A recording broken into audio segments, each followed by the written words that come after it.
రాష్ట్ర విభజన టీడీపీలో చిచ్చు పెట్టినట్లే నందమూరి నారా కుటుంబాల్లోనూ అగ్గి రాజేసింది. సిడబ్ల్యూసీ తీర్మానం తర్వాత విభజనను బాబు స్వాగతిస్తే హరికృష్ణ తప్పుపట్టారు. రాజ్యసభ సభ్యత్వానికి రాజీనామా చేసి టీడీపీ అధినేతకు షాక్ ఇచ్చారు సీతయ్య. హరికృష్ణ నిర్ణయం ఇతర సీమాంధ్ర ఎంపీలపై ఒత్తిడి పెంచింది. ఇప్పుడు చంద్రబాబు సమన్యాయం అంటున్నారు. దీన్ని పూర్తిగా వ్యతిరేకిస్తున్నారు సీతయ్య.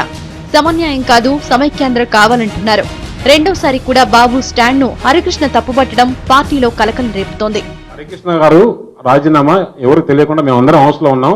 ఆయన ఆవేశపూరితంగా ఆలోచన అంటే ఇది ఇట్లా ఉంటుంది, ఇంత దూరం ఆయన నా రాజీనామా చేస్తే ఆగిపోతుందేమనే ఒక మంచి ఉద్దేశం చేశాడు. కాకపోతే అప్పుడు ఆలోచన చేయకుండా చేసిన దానివల్ల ఆయన రాజీనామా చూడండి, అక్కడ కూడా ఎంత రాజకీయాల్లో ఆయన రాజీనామా ఇచ్చిన 10 నిమిషాల లోపలే రాజీనామా యాక్సెప్ట్ చేశారు. ఇప్పుడు ఇంతమంది కాంగ్రెస్ పార్టీలు, వైఎస్ఆర్ కాంగ్రెస్ పార్టీ రాజీనామాలు ఇస్తే యాక్సెప్ట్ చేయలేదంటే టీడీపీలో సీతయ్య తీరు ఎప్పుడూ వివాదాస్పదమే. మహానాడులో బాబుపై నిరసన వ్యక్తం చేయడం, పార్టీ నిర్ణయాలపై సంచలన కామెంట్లు చేయడం ఆయనకే చెల్లింది. వారసత్వ పోరు కూడా చాలా సందర్భాల్లో చర్చనీయాంశమైంది. లోకేష్ కు ఎక్కువ ప్రయారిటీ ఇచ్చి జూనియర్ ఎన్టీఆర్ ను పక్కన పెడుతున్నారనేది హరికృష్ణ ఆరోపణ. తనను కాదని బాలయ్యకు పార్టీలో పెద్దపీట వేయడం కూడా సీతయ్య కోపానికి మరో కారణం. కొన్ని రోజులుగా నందమూరి, నారా కుటుంబాల మధ్య గ్యాప్ కంటిన్యూ అవుతోంది. జూనియర్ ఎన్టీఆర్ సమీప బంధువు వైసీపీలో చేరుతున్నట్లు టాక్.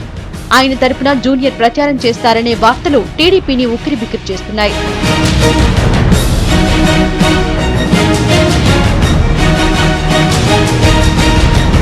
తండ్రి కొడుకుల వ్యవహారాన్ని తెలుగు తమ్ముళ్లు తప్పుపడుతున్నారు. సమైక్యాంధ్ర కోసం ఆవేశంగా రాజీనామా చేసిన సీతయ్య బస్సు యాత్ర చేస్తానని ప్రకటించి ఆచరణలో చూపలేకపోయారు.